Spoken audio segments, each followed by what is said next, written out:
I'm the director of DIA Art Foundation, based in New York, but we have 11 sites, so I'm a little bit on the move, let's say.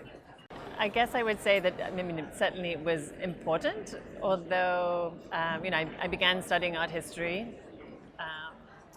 in the UK, but in fact, actually, I studied Renaissance art history, so 1400s Italian art, and only over time with graduate school, I sort of focused on a more modern and contemporary field.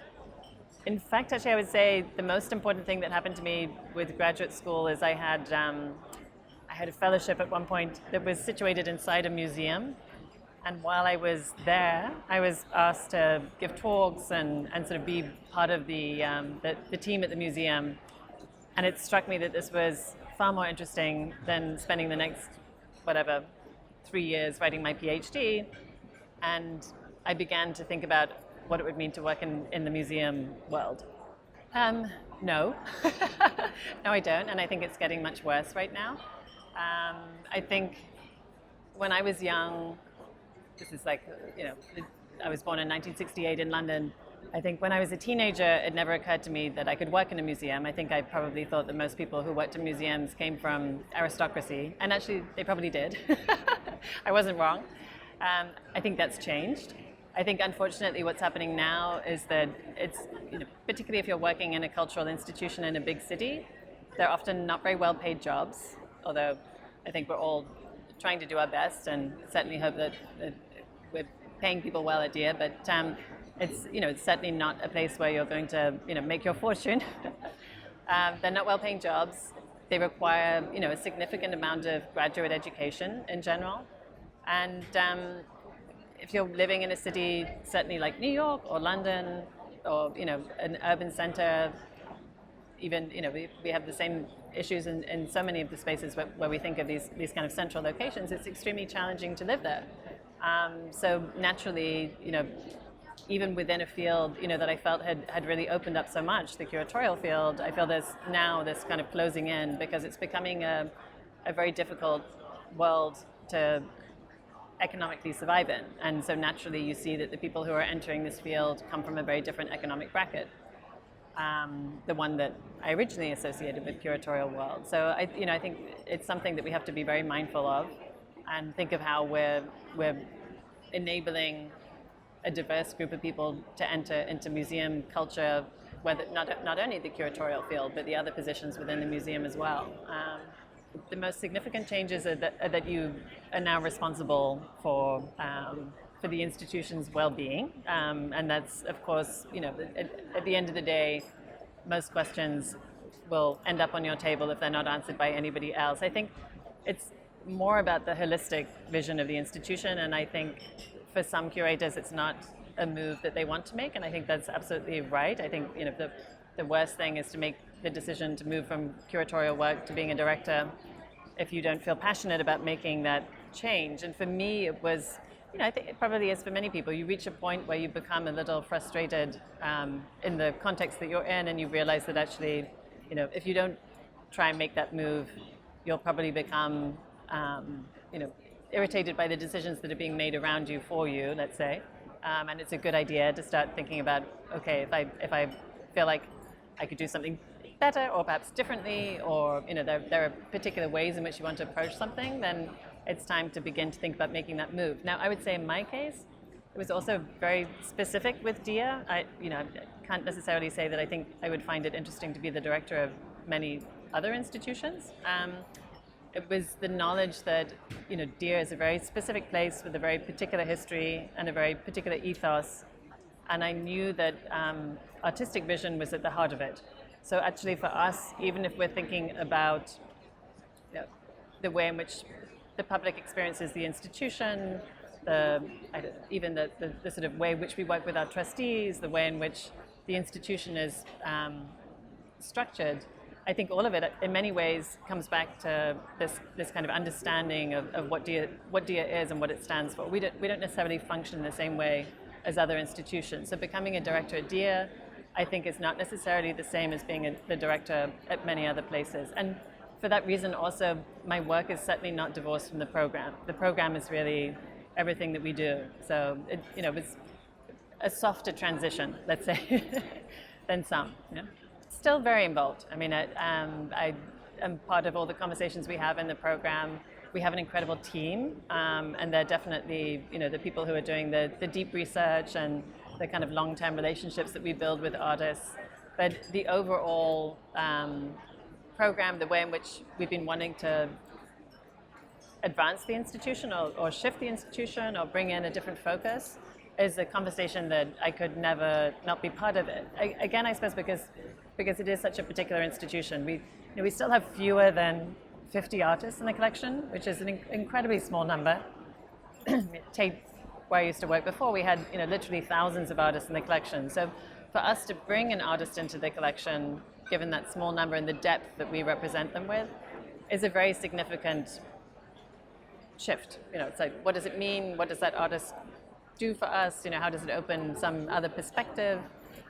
So each one of those decisions, I think about what we show, who we collect, how we show, how we work with artists. It's really what we're about. I mean, that DEAR is ultimately quite a simple institution in that way. The focus is so clear. I mean, I suppose we often suffer from it too, I would say. We start collecting an artist, I don't know, Mary Corse, let's say, or Anne Truitt, or good examples of Michelle Stewart. There are a number of artists that we brought into the collection in recent years. And when we acquired the work, and I think it was important for them to be in the collection. So there was also incredible generosity on their behalf and wanting to make this happen, or their estates or relatives. But in a few years, or not even a few months sometimes, the work becomes completely unaffordable for us. So we've been involved in something. We're incredibly happy that the artist has benefited from this, but you end up in a situation where you can no longer acquire the work. Now, in some cases, I would say there are people like many of those artists I just mentioned, who I think were not appreciated in the way that they should have been. And part of me is very happy that okay, unfortunately, many people only begin to value art, and I've experienced this my entire career. It's extremely frustrating, but people only begin to value the work once it has literally a higher value, a monetary value that is higher. And that's especially true with women artists. We've seen this over and over again, that for decades their work is completely ignored, and then for whatever reason there's a shift in perception, and with that a shift in the price structure, and suddenly everybody's interested. The same would be true of many of the artists from different parts of the world, and particularly African American artists right now. And there's one part of me where I'm like, well, great, now hopefully they're still with us and that they're benefiting from this. But of course, it's a very tenuous thing. There's a huge part of that that's also fashion. So I'm also waiting for the moment where everybody moves on to what the next interest is, and it's not a consistent support in the way that we would see for many of the kind of more blue chip artists, where there isn't that kind of fluctuation, I suppose. But it's a difficult situation. Yes, I don't think we never begin to work with an artist thinking how it will affect their market. It's like completely not what's on our mind. But it would be naive to say that you're not all, one can be completely unconscious of what these ramifications are. But this is also, it's a more recent phenomenon. I'm 50 now. I've been doing this for almost 30 years. And when I started out, this was not the nature of the context that I worked in. It was really not this kind of speculation and rapid cycles of fashion and interest and market speculation. So it's sometimes, fundamentally I find it a very different place to be working in now to what I thought I was getting involved in when I was in my 20s. And I think very important to talk about that, particularly, most of the people who work with me are much younger than me, and they've entered into a situation which they now think is just how it is. Like, it didn't used to be that, and I think it's important to keep that in mind in order to enter these conversations with artists, with patrons, with a very, a very clear sense of what it is that we think are the important values, I suppose, in what we're doing, I think it's obvious to me that everybody should be looking at work, what we should be looking for is, the practices that are interesting and inspire us. And why would you not look at huge, percentages of the population? So that, this should always be the case. We should always have this I suppose again it comes back to what I was saying before. It's about not accepting what you're given and doing the research and making the effort to understand what a much more complex picture is, the real reality of artistic practice, whatever place it is that you may be looking at, whether it's, I don't know, Spain in the 1960s or Rio de Janeiro in 2019. It's like, if you take the easy path and you just look at what you can discover, like I say, in a magazine or the sort of first pass, I think the fact that people are now opening up, perhaps to being conscious of artists that they've overlooked for many decades is great. I also think that yes, of course, the commercial and fashion aspect of it is problematic, to say the least. But I suppose what one hopes is that there's a lasting shift. You hope that it's not just a passing fashion, that this is something that will then be embedded in a cultural shift institutionally, as well as from patrons and collectors. That it's not a passing fashion, but actually a real moment of people understanding, okay, to have ignored 50% of the population's, cultural work is absurd and unacceptable, and to have, banished work made by African American artists to, regional or sort of specific programs, and not to have been collected and not to have given it the attention that it should have had is racist, frankly. Yeah. I would say that fundamentally that's just showing, sadly, how lazy our profession can be, because, if you even scratch the surface of whatever it is that you're interested in showing, contemporary, historic work, there are so many artists who are not represented by these galleries that it's kind of shamefully, poor research and lack of effort to not think about what I think is our role, which is to think deeply about culture at large and to bring to light things quite possibly that we're less familiar with, or present work that we may know in a completely different environment. So, I think there's it's very easy to pick up a magazine and, select your program from the advertisements that are in there, or you can go a completely different path, which is you spend a lot of time visiting artists. If you're, if you're international program, you spend time doing studio visits in other countries, and through your conversations with the artists, you come across a completely different situation that is not represented at all in those, 4 or 5 galleries. So, I would say everybody should be working a little bit harder, because that should not, it's, horrifying that that's the case. The monetary relationship, yes, galleries do support institutions. I think the real question is, are institutions showing those artists because they think that they will be supported by a gallery, which would be, again, yes, ethically completely wrong, but also, again, a kind of lazy fundraising, lazy curating. But ultimately, I think there is still, I certainly believe that there's still lines drawn. Gallerists are not on boards of museums. They're not making institutional decisions for them. As I say, collections, are it's taking work out of the market. So it's not, it's certainly, that there's a value increase, but it's also work that's now not going to be resold in general. It's like it's out of that system of circulation, which is perhaps not necessarily to the advantage of a commercial gallery. One could see it that way. It's true, something that's not going to be bought and sold by them.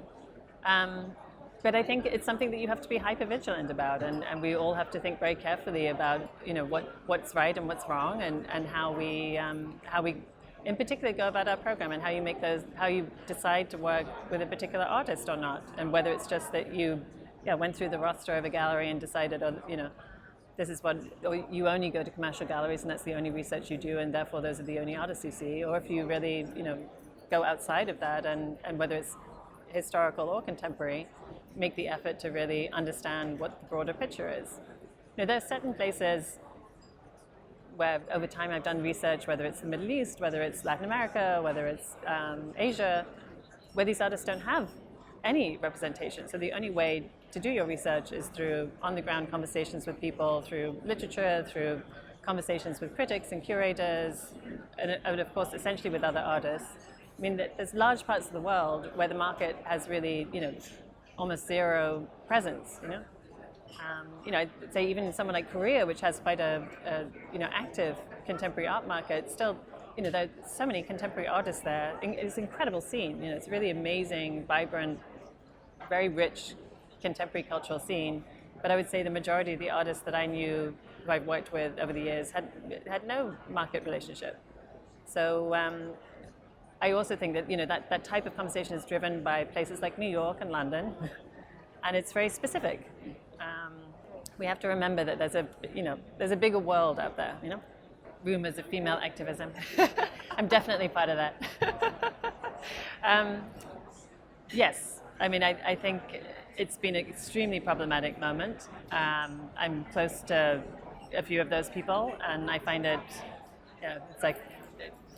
it's a much longer conversation, but I think it's extremely disturbing to see that while some of their male counterparts who've also been in moments of transition have happily found themselves in other roles, often quite prestigious and well-funded, many of these women are still without employment, even though they are unbelievably talented people who, prior to whatever it was that happened that then resulted in their removal from their position, were, some of the most, respected and remarkable people in our profession. So I am, frankly horrified that this is happening and that there's not more of a public debate about it, actually. So it's, I think unfortunately it shows, as much as things have changed, and certainly they have, and of course there are so many women involved in the arts and in arts institutions, we still all know that there's also a bit of a ceiling when it comes to the larger institutions. Hasn't changed enormously. I mean, I'm very proud of the fact that at Tate Modern, there are women across the board now. That's amazing. But certainly there is room for a great deal of improvement. And I think that the idea that somehow, I think whether we're talking about a group defined by gender or ethnic diversity, I think as soon as there's a sort of negative slant, and of course I think there's always much more attention to anything that might potentially be going wrong, but as soon as that kind of anything that could be a blemish on your otherwise perfect character, which in fact might be fabricated anyway, it's much harder for those people to find positions after that fact than it is for men. And it's very dispiriting. I think I completely understand a lot of the questions and concerns and anger that's going on right now around funding. I think what's fundamentally an issue is that nobody is questioning the structure. There's no sort of structural analysis that is thinking about alternatives, because certainly, the US, which is where I work now, that's the context I'm in, there is no public funding. It doesn't exist. So if we were to all turn away from private funding, there's no alternative structure. So I suppose I think certainly for the people who are campaigning and really engaged in this conversation right now, the conversation that I think needs to happen is, okay, what are the alternative platforms for funding these institutions? Because when we look at enormous organizations like MoMA and the Whitney, and the cost that it is to run those institutions, just a physical plant. I mean, they would close tomorrow. So there has to be a more engaged discussion about what would be acceptable funding streams, as an alternative. Now, of course, I'm European, at least for the moment. I'm European. As I said, for the time being, I'm European. I'm British, so we may not be part of Europe for much longer. Though I'm also Irish, so it's okay. I will remain part of Europe. But I grew up in a culture where public funding, particularly when I was young, was almost the only stream of funding. Institutions were supported by the government, by the Arts Council. When I left Tate, there was still around 60% of the overall budget was covered by government funding. And so there's a very different relationship with private funding. Now, we can have a whole conversation about which is better and which is worse, and obviously government funding also comes with its own restrictions as well. And as we see in changing governments in some countries, we also see a complete. Brazil right now is an interesting case in point. I mean, where we have a moment where public funding will be extremely it's under duress, and the vagaries of political regimes in many countries will affect public funding. But nevertheless, we have to really have a larger conversation, I think, about how institutions are funded. If as these conversations come up, as these critiques come up, it just, for me anyway, raises large questions, which I think about frequently, having worked in these different environments throughout my career, of what model do we want?